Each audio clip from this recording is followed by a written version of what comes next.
Welcome to the SBI podcast, offering CEOs, sales and marketing leaders ideas to make the number.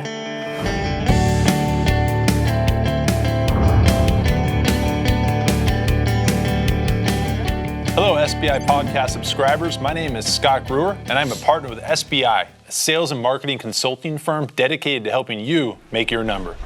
With me is my co-host, Ryan Tognazzini, a principal with SBI.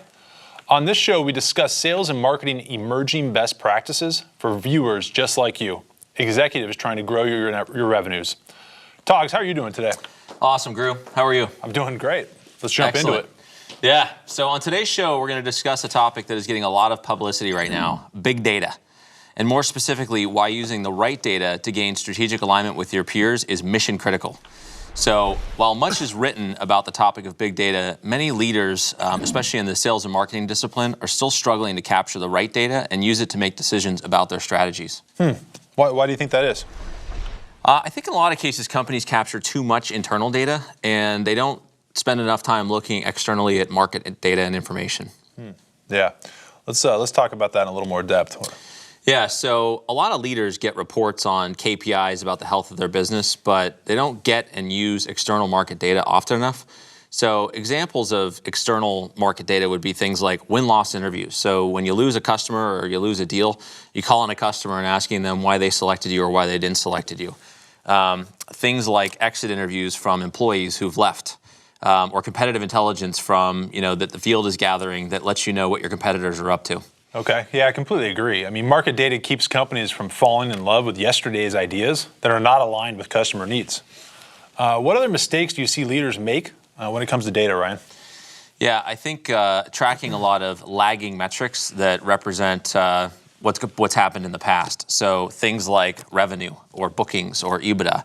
And, once these metrics start to suffer, a problem exists, but they're lagging indicators. Those seem like the metrics that matter, though. I mean, what would you do? What's an alternative method to tracking indicators? Yeah, so one point on lagging metrics is they're lagging, right? So by the time you get them, it's already happened. So it's too late. I mean, it's sort of like getting to the end of the game and you lost 5-3. I mean, the game's over. So some different metrics you might want to think about are what we would call leading and behavioral metrics. And these act as health indicators early on, so that you can make course corrections before the lagging indicators, start to really set in and your business is suffering. Yeah, so you mentioned for lagging indicators a couple examples like revenue, EBITDA. Can you give a couple examples of behavioral or leading metrics? Yeah, so behavioral might be, job adoption by a sales rep or a certification gets completed. And it starts to show that the team is doing the right things every day to work towards adopting a process or using something that you've developed.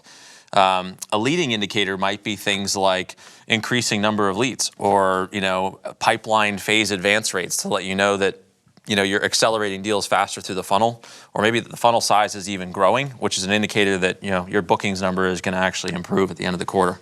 So, these help show you the activities that ultimately will lead to results. Okay. Yeah, now that you've framed it up, I get it, and I would agree with you. Most leaders are probably focused on those lagging indicators. So how does this tie into ensuring you're in strategic alignment with your peers? Yeah, so as you start to look at things like behavioral and leading indicators, you can spot process breakdowns early. And you can have conversations with your peers about how to fix them across the different functions before it's too late. Yeah, so if you hire somebody new, let's say, and they're in the onboarding process, you can look at things like training certifications passed, activity metrics, and you can spot whether that person is going to be successful in the role before they get to full ramp a year later, a year and a half later, and they have the lagging indicators to show. So that way, if somebody's failing, not even doing training certifications, they're not doing the required activity a month into the job, you can pull the plug. Yeah. So, there are a lot of examples here, and I think that's a good one because ultimately you get an indicator of, whether or not somebody's going to be successful early in the job instead of waiting for them to fail, to your point. So, the concept of hire slow, fire fast, especially in the sales world, take your time to bring them on board, but if they're not assimilating into the organization quickly, they can start to cost you money, and the results don't transpire. Yep. So one other example here, I was recently working with a marketing leader, and this marketing leader was producing a lot of leads, but sales wasn't following up on those leads, right? They were blowing them off. And we started looking into why that was the case. And what we found is the marketing leader was really focused on just throwing leads over to sales. Sales didn't understand what a good lead looked like. They didn't have the same definitions. They didn't know what the SLA was, or when they were supposed to follow up on those leads. So they were basically ignoring leads because they looked at all of them as low quality. And what this led to was a bunch of leads produced, nothing followed up on, and no feedback from sales to marketing. So as we got that into alignment and sales and marketing got a common definition for those leads, they started to measure things like top of the funnel, leading metrics, and sales started to look at how often do we need to follow up on these and what are our metrics. They got in alignment and they started to call all those leads, and they drove a lot more revenue because of that. Yeah, and if you think about this, bringing it back to this concept of data and big data and using data to get alignment. Marketing's sitting here saying, hey, we're raising the victory flag, saying we've sent a bunch of leads over to sales and we're doing great. And, for every dollar we spend, we're generating X amount of dollars in pipeline for sales. And sales is blowing it off. So sales is metric and data is all focused on, how many deals are we closing, and, the leads coming from marketing are garbage. So, a perfect example of, how using data the wrong way sometimes can lead to a lot of internal friction. Yeah. So the main point here is when the right data isn't used to make decisions, leaders revert back to what they did in the past or gut feel. This is problematic. It leads to conflict and confusion between functions and problems that could have been resolved earlier. They linger because you're focused on this ultimate output versus these leading indicators or health indicators that tell us what's going on. Yep. All right, we're going to take a quick break and make our viewers aware of the SBI magazine. And when we come back, we'll discuss how big data allows you to allocate people, time, and money more effectively. Stay tuned.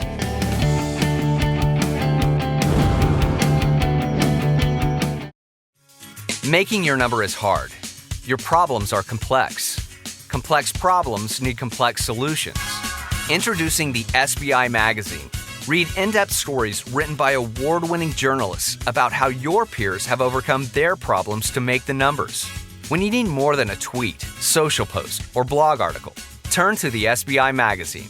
Go to salesbenchmarkindex.com to subscribe.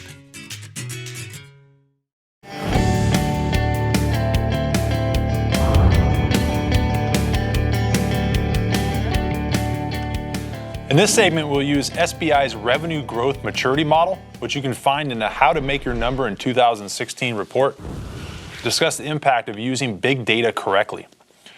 As you will see, there are 5 levels. Level 1 is chaos, and that's defined as having a corporate strategy, but no functional strategies. Level 2 is defined, which means you have a corporate strategy and you have functional strategies, but they're sitting on a shelf somewhere. They haven't been implemented. Level 3 is implemented. And this is where the functional strategies exist, and they've also been implemented throughout each department. Level 4 is managed, where you have functional strategies. They've been implemented within the department, but they've also been implemented and they're aligned across each function. There's alignment across the organization internally. And then level 5 is all of that, but you're also aligned to the market. So you're aligned internally and you're aligned to the market, and we call this predictable. Yeah, and different criteria are looked at in each level to determine your maturity. And what we found in our research is that only 9% of organizations are in level 5, and they clearly outperform the rest. They have lower customer acquisition costs, they have lower customer lifetime value, and overall have a 4 times better chance of making the revenue objectives than companies who are in levels 1 through 4. Yeah. So in a second here, we're gonna dig into how big data impacts your maturity level. But first, I want to make sure the audience understands what customer acquisition costs, customer lifetime value are. So customer acquisition cost is how much you spend to acquire a new customer. And then customer lifetime value is how much does that new customer spend with you over the entire extent of your relationship with them. So as Ryan mentioned, as you go up from level 1 to 2 to 3 to 4 to 5, with each step you see an increase in customer lifetime value and a decrease or an improvement in customer acquisition cost. So Ryan, let's talk about how big data fits into this model. And when you deal with an organization in chaos, which by the way, 51% of companies are, what's the state of their data? Data? Companies in level 1, oftentimes they don't have data or it's a mess. Yeah. And so what happens is most of the data is from internal systems that maybe is self-reported, or it's you've got multiple disparate systems that's providing different pieces of information. Nobody can seem to agree on which piece of information is the right one. Almost all of the data indicators that get tracked are lagging, which we talked about in the first segment. Is by the time you get to that, it's too late. It differs depending on who's reporting it. So maybe marketing says we generated 100 leads for sales, and sales is like, we only got 50. The other 50 were garbage. And so really what ends up happening is nobody has faith in it, and people oftentimes will use it to prove success or to try and demonstrate that their function or that their group or their team is having success versus using it to make decisions around what's going on in the business. Hold on a second. So people actually take data and they make it fit the story they want? I've never heard of that. Yeah, right. Sure, you've never seen that. So, and so what ends up happening is that all decisions are made based on past experiences, and there's little confidence, whether it's expressed or unexpressed, of making decisions going forward. And so you get this cross-functional conflict, and a lot of unhealthy discussions that are happening in the business. And ultimately the CEO has to step in and make some of those decisions on how to figure it out, but is sort of flying blindly here. So, how about level 3 companies? So, let's talk about the difference between 1 and 3. Yeah, so let me remind the audience. Level 1 is chaos, right? Where you might have a corporate strategy, but you don't have any functional strategies. Level 3, you have a corporate strategy. You have defined and documented functional strategies that are implemented through that function. So the data in this case is usually fairly clean, but it's still mainly internal, meaning self-generated data. It exists and reports are produced on a regular cadence. It's used to make decisions, so there's actually good enough data where you can make some decisions on it. Most of the decisions are made based on inward-out data though, right? So you have moderate confidence in it because it can be spun and tweaked the way you want it to look. And there's still some cross-functional conflict because of the data, but it's more moderate than high. And usually it comes down to whoever spends the most time in the data or shouts the loudest gets listened to in this case. What about level 5, Ryan? Yeah, so let's talk a little bit about level 5, which is predictable. And this is ultimately where you want to be. And so here you have market data, and it's captured and it's used to make strategic decisions. The key point here is that it's outward in. So the data that you're using is helping you make decisions, internally, but it's what's happening in the markets here. So, perhaps one market is growing more than another, or perhaps one segment of your market is purchasing products at a higher rate than another. So you're using that market data to then come back in and make decisions on how to proceed. The other things here is that data is accurate, and there's a link between data across functional departments. And so this is represented in what we call the hierarchy of objectives, and it's used to guide strategic alignment conversations. So we're all married up on what it is that we're measuring, and we're in the boat together, instead of coming to the meeting or coming to the discussion, with our own sort of bullets for the gun. So Ryan, you mentioned the hierarchy of objectives. Let's make sure we define that for our audience. So the hierarchy of objectives is by function, so starting with the corporate strategy, what are the top objectives? And then each one, product, marketing, sales, and talent, all feed together, and there should be linkage between those objectives. So what you don't want here is marketing, to your point earlier, focused on how much the brand, whereas we're launching a new product and we need leads for sales, right? There needs to be alignment throughout that hierarchy. Got it. So final note on level 5 companies is that decisions end up getting made based on predictive data, which is mostly from the market, and the confidence in making those decisions is high. So even though cross-functional debates might take place, you're still using information and data objectively to ultimately make the right decision, and it's not necessarily a battle. Yeah. It's more about, hey, let's listen to what the data is telling us. Yeah, and a good example here. In a level 1 company, usually the debate is about the data.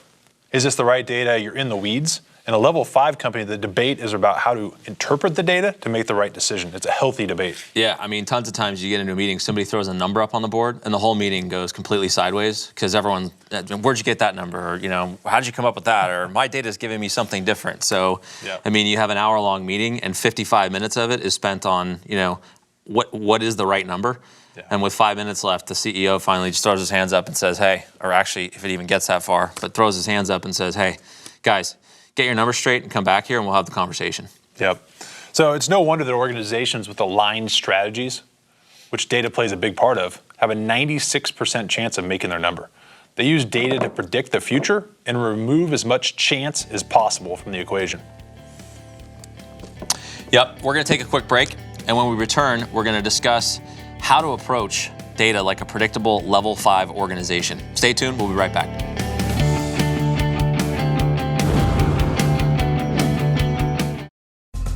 Each day, you receive hundreds of emails, tons of text messages, countless telephone calls, and sit in too many meetings. How do you find ideas to make the number with all this noise?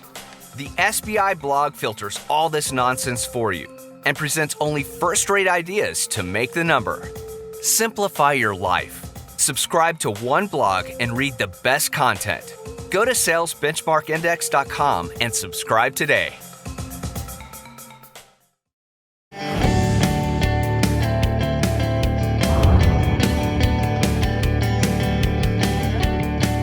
We have discussed how organizations low on the revenue growth maturity model have issues with data.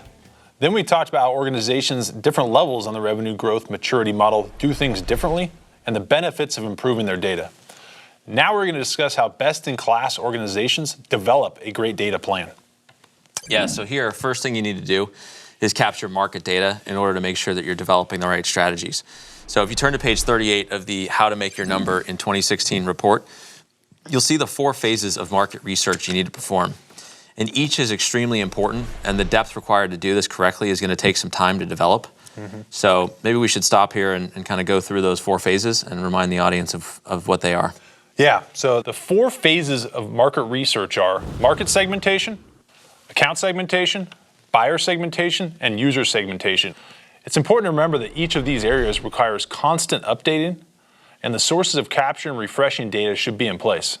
Once you have done great market research and is built into your strategies, you need to develop the stoplight chart. The stoplight chart has the hierarchy of objectives by function that tie to the top of the corporate objectives. So the key here is that each business objective by function cascades, right? So there's the top corporate objectives, and then by function, those should all align. And the stoplight chart, as its name infers, is red, yellow, green, highlighting on each one of the objectives. So red means you're way off the objective, yellow means you're close, and green means you're nailing it. Got it. Yeah, and then you want to define the behavioral leading and lagging indicators by function with the executive team. So it's not just lagging indicators in that stoplight report. Remind our audience what a behavioral leading and lagging indicator is. Yep. So behavioral are activities or behaviors that somebody does, like the number of account plans that they've completed, or number of appointments that maybe a rep has generated, perhaps the number of pieces of content that somebody in marketing has generated. Leading would be something that shows early successes like pipeline growth or more marketing qualified leads, as an example. And then ultimately, lagging indicators are revenue, bookings, EBITDA, et cetera. Thanks, Ryan. Once you've identified what to track, assign clear ownership of who is going to be collecting, cleansing, and distributing the data, and who the audience is. Also ensure that there's a clear system that captures the data and is consistent across each function, as we discussed earlier, which is super important. And there shouldn't be multiple sources of truth depending on the audience. There should be one source of truth for data. Yeah, and the difficult part about data planning is the cycle never ends. So if you take your eye off the ball, the next thing you know, your data is dirty or it's old and it loses credibility. So make sure as you're thinking about this, you've got a system to to constantly make sure that the data is updated, and you've got the tools available to help you do that. Yep. Well, data planning never ends. This show does. And unfortunately, we're at the end of our time. So thanks for joining Ryan and me. We hope you've enjoyed watching us and picked up a few insights along the way.